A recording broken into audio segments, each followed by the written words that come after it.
Forkopimda, dikoordinasi kita dengan pimpinan daerah yang ada di Solo. Sekaligus juga mempersiapkan acara 17 Agustus. Kan agak sedikit berbeda ini daripada tahun-tahun sebelumnya. Dulu kita secara Zoom, sekarang sudah hybrid. Jadi upacara dilaksanakan, detik-detik juga dilaksanakan dengan Zoom. Dan kita juga akan melaksanakan pawai. Tapi itu tanggalnya di tanggal 18 Agustus. Gitu. Kemudian tadi kita juga melaksanakan pengukuhan atau pati ambalau kerapatan adat Nagari Kubang. Gitu. Berarti memilih ketua baru ya. Dari ketua baru, kepengurusan baru. Ngomong-ngomong, ada cerita ketua baru. Kalau nggak salah udah tahun keempat atau gimana? Awalnya memimpin Kota Aram ini. Betul, kita dilantik dulu pada bulan September 2018. Bulan September 2018, berarti September 2023. Berarti tinggal setahun Ya, ya. 1 tahun. 1 tahun. Lebih sedikit lah. 1 tahun 1. 1 tahun 4 bulan lah, atau 1 tahun 3 bulan. Jadi selama Pak Wali menjabat sebagai orang nomor 1 di Kota Aram itu apa aja yang telah diperbuat? Misalnya poin pertama apa? Jadi kita bercerita kalau bicara pembangunan, Ya. tentu kita bicara visi misi ya Pak. Iya, iya. Visi misi kita flashback ke belakang dulu. Kita tahun 2018, 2017 itu kan kita melaksanakan kampanye, mengunjungi hampir seluruh masyarakat.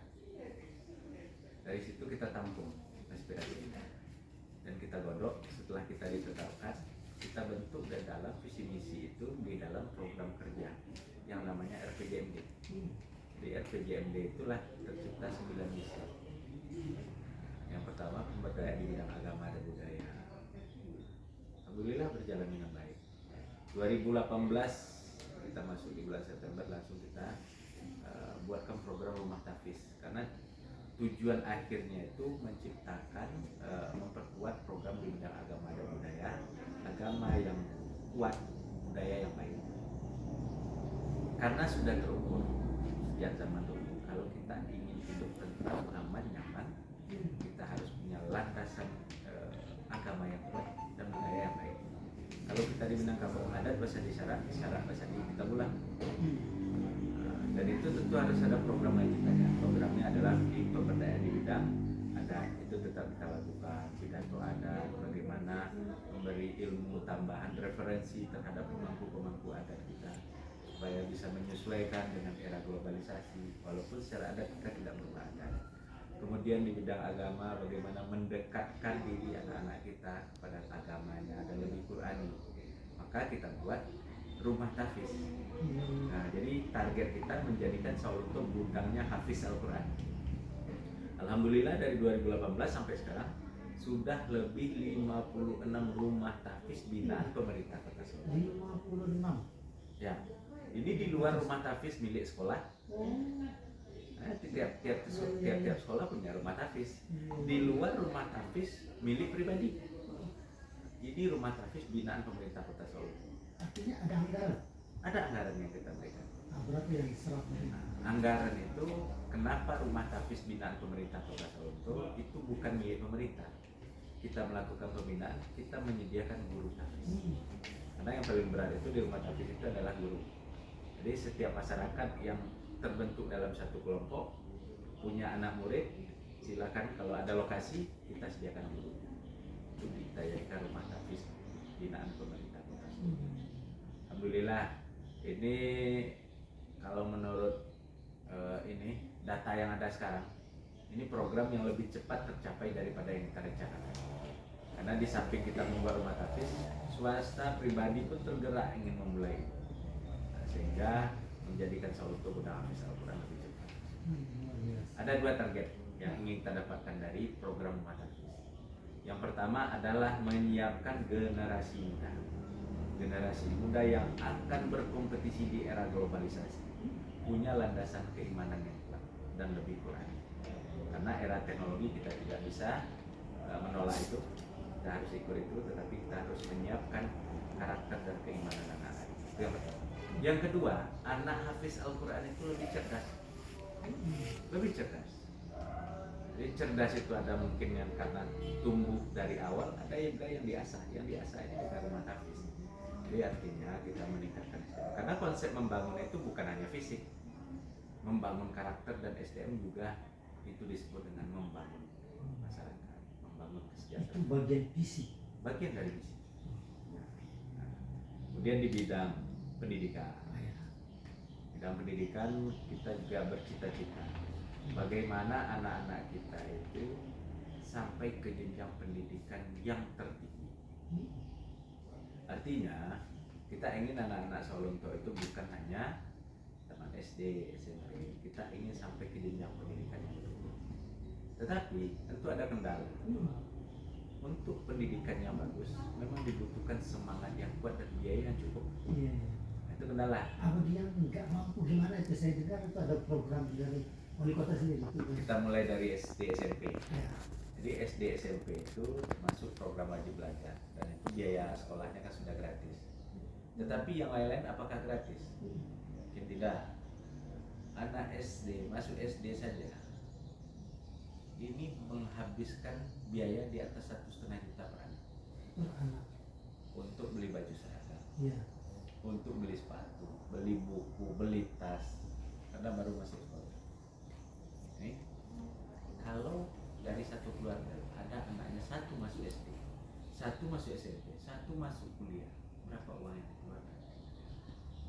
Makanya untuk anak SD dan SMP sesuai kewenangan kita di kota, kita memberikan baju seragam. Karena baju seragam ini termasuk salah satu opsi atau biaya yang harus dikeluarkan yang cukup banyak.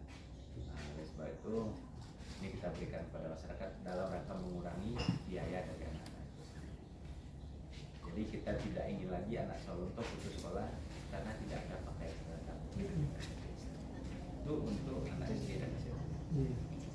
Mahasiswa, Nah, siapa saja anak Sawalunto yang masuk perguruan tinggi yang terakreditasi A dan B kita berikan reward.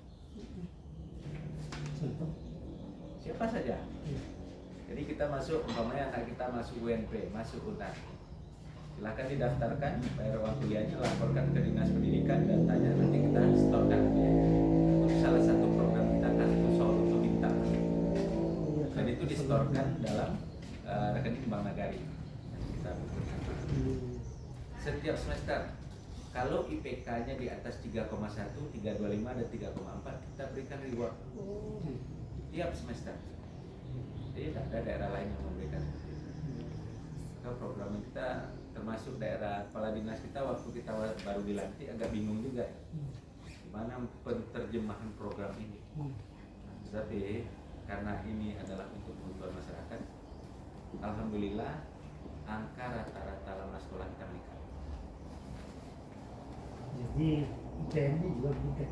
Tentu, karena akan berhubungan nanti. Sudah pasti. Iya.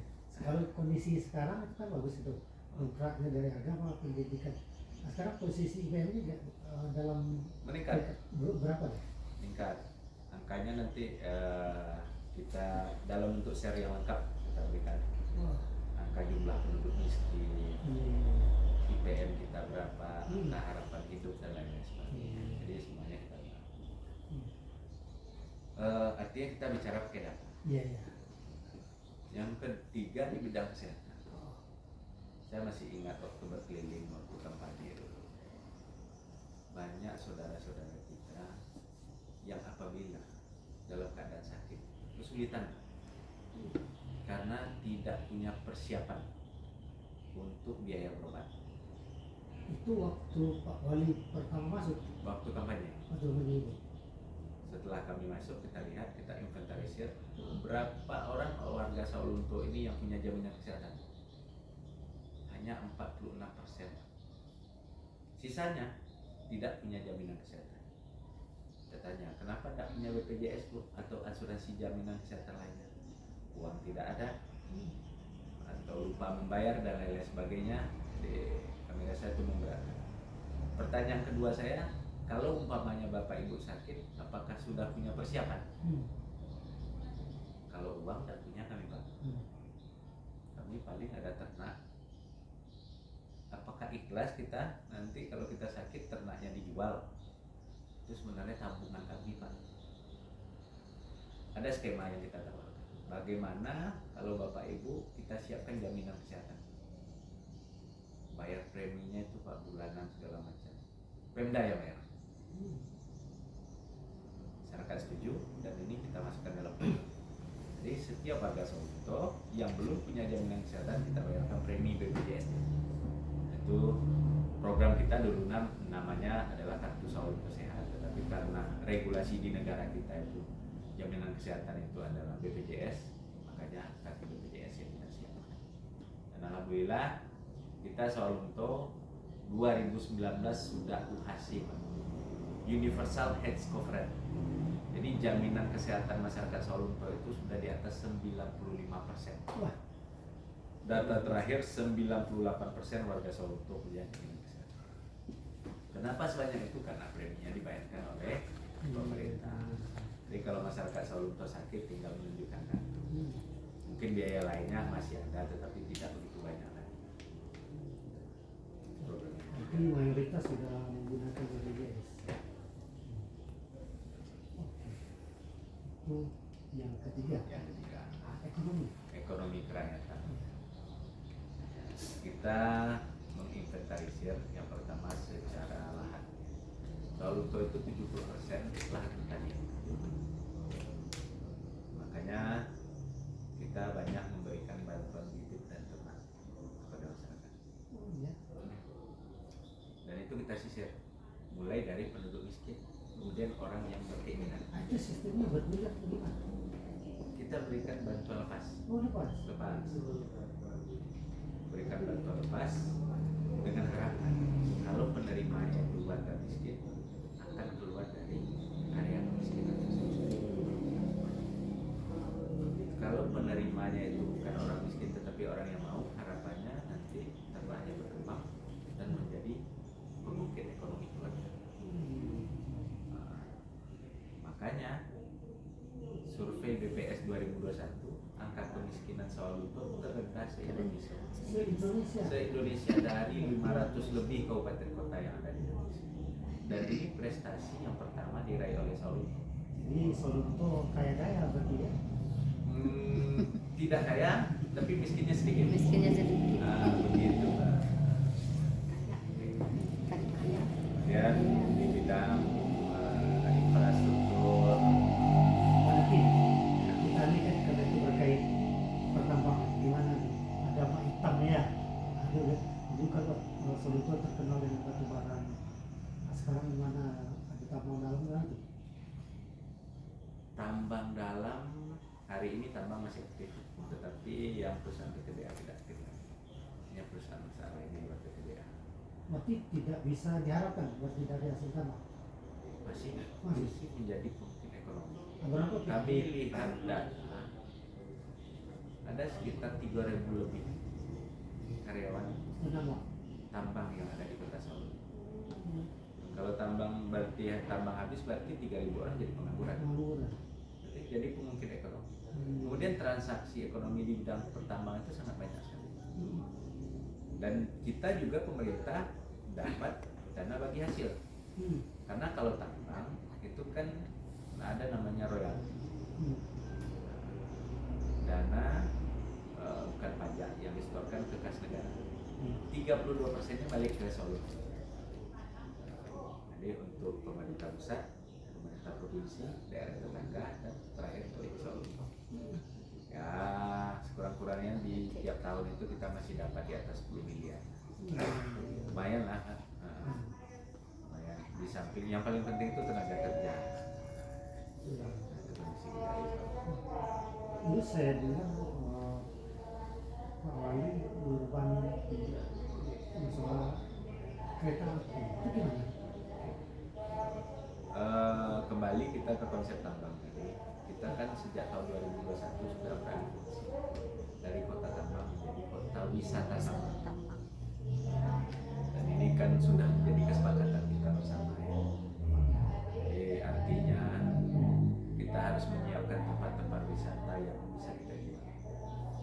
sudah berjalan pada realnya. Kita siapkan segala sesuatu dan alhamdulillah pada tahun 2019 kemarin tambang batu bara Ombilin ditetapkan oleh UNESCO sebagai salah satu warisan budaya dunia. Dan ini menjadi referensi kedatangan orang. Jadi penetapan warisan budaya dunia itu walaupun itu di bidang kebudayaan tetapi efeknya pariwisata. Kenapa orang lihat piramid di Mesir? Karena piramid adalah warisan budaya. Kenapa orang lihat Borobudur di Jawa Tengah? Karena itu adalah warisan budaya. Dan harusnya begitu di Sawalunto. Cuma karena momen kita kurang pas. Kita penetapan pada bulan Juli 2019, 2020 COVID naik. Ya, otomatis memang tidak ada orang masuk ke Indonesia pada waktu itu. Setelah COVID melandai. Ini kita bicara COVID melandai. Kita waktu ditetapkan sebagai warisan dunia oleh UNESCO, kita janji sebenarnya, janji kepada dunia bahwa kita akan menjaga, merawat dan melestarikan situs-situs penambangan batu bara tersebut yang merupakan nilai luar biasa. Tahun 2021 saya ketemu Pak Menteri BUMN. Saya curhat dengan beliau, Pak Menteri kan orang bisnis, menjaga, merawat dan melestarikan itu uang masuk atau uang keluar? Uang keluar semua. Saya APBD saya kecil Pak. Terus maunya apa? Saya mau ada poin keempat, menjaga, merawat, melestarikan dan mengambil manfaat dari warisan budaya dunia tersebut. Apa caranya? Saya punya kereta api tua, lokomotif uap E1060 yang namanya disebut Mahitam kalau di Sawalunto. Oh iya, sekarang hanya dilihat-lihat, dipajang sebagai salah satu objek di museum. Nilai tambahnya kurang. Terus mau ngapain? Yaitu dihidupkan kembali, dijadikan kereta wisata. Terus ya kami butuh dukungan dalam bentuk finansial dan anggaran. Oke, Pak Menteri itu kan orang bisnis. Saya tidak punya uang. Yang pertama, kata Pak Menteri. Menteri apa? Menteri BUMN. Saya ketemu Pak Erick Thohir. Saya ketemu Pak Erick Thohir. Saya tidak punya uang, tapi saya punya BUMN. Jadi dia kumpulkan BUMN yang ada. Kalau kita bicara anggaran-anggaran ini prosesnya panjang. Kita bicara di Desember 2021, APBN-nya 2023 nanti Pak. Dia panggil BUMN, ada 3 atau 5 BUMN dipanggil pada waktu itu. Saya butuh uang untuk reaktivasi kereta api Sawalunto. Dan saya tidak minta uang dari Bapak Ibu sekalian, cuma dana CSR-nya itu silahkan diperbaiki kereta api. Alhamdulillah sekarang dalam proses Pak. Dalam proses. Targetnya kapan? 1 Desember ulang tahun kota 2022 kereta jalan dari Sawalunto. Mungkin menteri juga harus. Beliau kita undang karena tanpa beliau kereta Sawalunto tidak hidup. Oke, itu masalah pendidikan, agama, ekonomi, pertambangan. Sekarang masalah infrastruktur yang seringkali jadi momok itu pemerintah daerah, kota kabupaten itu kan, padahal itu urusan provinsi, urusan pusat. Sekarang kita tanya tuh Pak Wali, gimana masalah infrastrukturnya Pak Wali? Infrastruktur yang merata dan skala prioritas dan sesuai dengan kewenangan.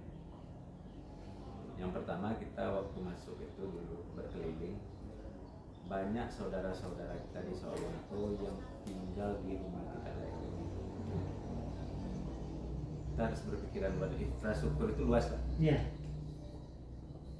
Dan kita sebagai kota Itu yang pemukiman ya. yang sejahtera, masih ada saudara-saudara kita tinggal di rumah tidak layak huni. Dan itu jumlahnya ribuan. Waktu Data awal 1.500. 1.500.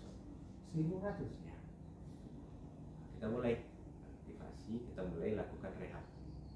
Gimana cara itu? Gimana cara ngambil uang dari mana itu? Yang pertama kita dari APBD, cuma APBD kita terbatas. Dan yang paling besar itu dari pemerintah pusat. Saya temui Pak Direktur Rumah di Kementerian PU. Iya. Saya antarkan proposal, Pak Direktur, saya tidak minta banyak Pak Direktur, cuma saudara-saudara saya di Solo itu tinggal di rumah yang tidak layak. Kebetulan Pak Direktur yang sangat kooperatif pada waktu itu, dan dia menganggarkan bantuan bedah rumah.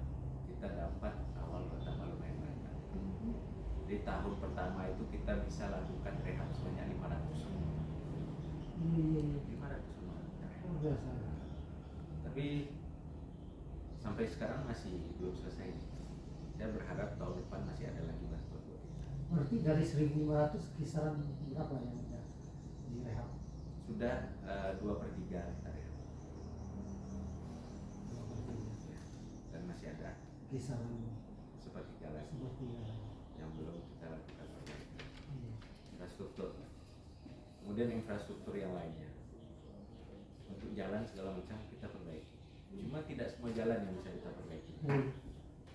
Contoh, kita Sawalunto ini dilewati oleh jalan nasional dan jalan provinsi. Iya. Saya mau menyampaikan jalan nasional di Sawalunto ada sekitar 7 kilo. Itu Ya. titiknya di mana aja? Dari Silungkang sampai ke Maroklaban, sampai ke Simpang Pipitan, kemudian masuk dari Simpang Maroklaban sampai ke Sawalunto, Itu sampai ke jalan Lapsek. Itu jalan nasional. nasional. Nah, yang jalan provinsinya? Jadi kalau bicara perbaikan, siapa yang memperbaiki secara regulasi itu adalah Kementerian PU, pemerintah pusat, melalui balai jalan yang ada di provinsi. Yang kedua, kita juga dilewati oleh jalan provinsi, Pak. Dari simpang Lapsek, lapang segitiga Sawalunto, sampai ke Guguk Cino, jalan ke Telawi. Nah, itu milik provinsi. Mungkin beberapa masyarakat mengeluhkan, Pak, jalan di Pasar Sapan Ya. 16, Iya. jalan di Karanganyar 16. Itu tidak bisa PBD Sawalunto masuk ke sana. Dikira masyarakat itu jalan Jalan yang Solo. ditangani Solo. Ya, Sebenarnya itu jalan provinsi. itu jalan provinsi. Betul. Iya. Dan kita itu tanah kita bergerak. Kami sudah sampaikan ke Pak Gubernur bahwa kondisi jalan di Sawalunto itu kita mohon perhatian agak lebih bagus, karena memang tanah di Sawalunto agak lebih labil. Jadi biaya perbaikannya memang agak berlebih daripada jalan-jalan di daerah lain. Itu sendiri. Dan kita juga berharap dukungan semua pihak. Semoga ini menjadi perhatian, karena memang wilayah provinsi itu kan luas, sangat luas, dan ini dibutuhkan perhatian khusus untuk Sawalunto. Karena kita sebagai daerah wisata. Saya pernah rapat koordinasi di pemerintah provinsi dengan Pak Gubernur waktu itu. Itu pernah disampaikan. Pernah disampaikan. Dan salah satu contoh yang di Rumah 4 waktu itu dan Simpang Karanganyar, waktu itu kunjungan terakhir Pak Gubernur Iwan Praetno. Kebetulan saya satu mobil dengan beliau, karena waktu itu acara kita di Telawi. Pak Gubernur minta Pak Wali duduk di sini aja, satu mobil kita, sambil berdiskusi di mobil. Pas sampai di Rumah 4, saya minta drivernya itu untuk memberhentikan mobil. Pak, kita berhenti di sini. Ada apa, katanya? Saya mohon Bapak turun di sini dan melihat kondisi jalan kita. Akhirnya diperbaiki jalan Rumah 4, kemudian termasuk jalan di Karanganyar dengan Pak Wakil Gubernur juga. Nah, tapi kalau yang jalan di sini ini sudah 3 kali perbaikan, tapi sampai hari ini masih belum dapat penanganan yang pas. Kita berharap pemerintah provinsi juga akan memperhatikan ini lagi, karena kita hitung itu turun jalan tersebut 1 tahun itu sampai 15 cm. 1 tahun. Kalau Dan 5 kita tahun, melakukan perbaikan sih sebenarnya, cuma tidak dengan biaya, Pak. Saya perintahkan PU dengan alat berat yang ada, silakan ditimbun, tetapi tidak boleh pakai anggaran, karena anggaran tidak boleh. Kita hanya bisa menimbun supaya tidak terjadi kecelakaan. Itu saja yang bisa kita lakukan. artinya Pemda Solo itu apa pernah nggak minta bantuan ke wakil rakyat yang dulu di DPRD provinsi maupun di pusat, kan ada tuh perwakilannya juga. Kami sudah sampaikan dan mudah-mudahan dapat tanggapan yang baik dari anggota DPRD kita. DPRD provinsi kita punya 2 orang dan kebetulan memang sangat luar biasa Sawalunto itu kota kecil punya anggota dewan provinsi yang 2 orang. Nah, mudah-mudahan ini menjadi perjuangan beliau lah di provinsi supaya ini bisa ditunaikan. Nah, kalau kawan-kawan di DPR kota gimana? Kalau DPR kota kan sama dengan pemerintah daerah, kita punya keterbatasan, jadi tidak bisa melakukan pembahasan anggaran untuk lokasi tersebut. Itu infrastruktur pemukiman, jalan, atau Sawalunto kan dikenal dengan kerajinan songket ya, atau gimana? Saya pakai songket ya sekarang. Wah, ini songket Sawalunto. Ini songket silungkang. Wah, bisa dilihat songket selungkang yang pakai Pak Ali. Ya. Pertama, songket ini harus bisa berkompetisi ya, di pasar global. Iya. Apa langkah-langkah yang kita lakukan? Tentu melakukan pelatihan-pelatihan pada pelaku pengrajin songket UMKM yang ada di Kota Solo, karena ini penting. Songket kita harus lebih punya mutu dan daya saing yang kuat. Jadi pelatihan kita berikan. Kemudian 2019 kita memberikan alat tenun namanya pelantai. Itu kita berikan kepada masyarakat yang ada di Kota Sawalunto yang pada waktu itu menenun tetapi memakai peralatan orang lain. Jadi sebagai buruh tenun, tidak punya milik sendiri. Kita berikan. Kemudian langkah yang kita lakukan di pemerintah Kota Sawalunto, mendaftarkan ini ke Kementerian Kebudayaan. Alhamdulillah songket ini sudah ditetapkan sebagai salah satu warisan budaya tak benda. Warisan budaya tak benda Kementerian Pendidikan dan Kebudayaan. Dan juga sudah ditetapkan indikasi geografis atau paten kedaerahan. Jadi kalau ada orang buat songket di luar Sawalunto tidak boleh memakai nama songket selungkang.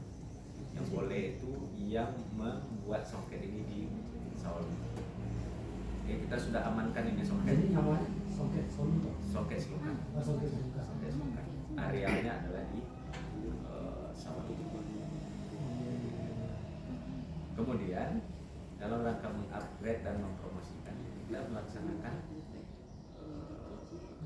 kegiatan karnaval promosi songket, namanya Siska. Nah, itu sekali berapa? Siska kita laksanakan tiap tahun. Tiap tahun. Tiap hari jadi. Tidak. Oh tidak. Tahun ini kita akan laksanakan di bulan-bulan September. Itu di hari tenun. Kita laksanakan lebih kurang waktunya 5 hari. Nanti salah satunya adalah karnaval songket, fashion, kemudian seminar dan lain-lain berkaitan dengan songket. Dan kita melaksanakan karnaval songket yang terbaik itu pada tahun 2019. Dan alhamdulillah sejak itu karnaval songket selungkang ditetapkan sebagai salah satu karisma of event dari Kementerian Pariwisata dan Ekonomi Kreatif. Kalau tahun 2020 itu 100 wonderful event dengan adanya Dari mana aja? dari seluruh Indonesia. Iya. Kebetulan di Sumatera Barat kita punya 3. Waktu itu 100 wonderful event itu adalah pesta budaya Minangkabau di Tanah Datar, Siska, kemudian Tour de Singkarak. Iya. Itu event-event yang berstandar nasional. Jadi udah masuk kategori ke situ. Ya? Betul. Itu dalam rangka mempromosikan songket selungkang. Dan dari pengalaman kita sejak kita melaksanakan karnaval songket, pada hari-hari dan minggu-minggu tersebut memang transaksi songket ini luar biasa. Sampai masyarakat kita tidak bisa menyiapkan seluruh permintaan yang diinginkan oleh peserta. Itu saking banyak. Cuma ke depan kita perlu melakukan evaluasi dan perbaikan songket ini. Oke Pak Wali, saya rasa cukup panjang kalau mungkin ada di episode lain mungkin menyangkut politik.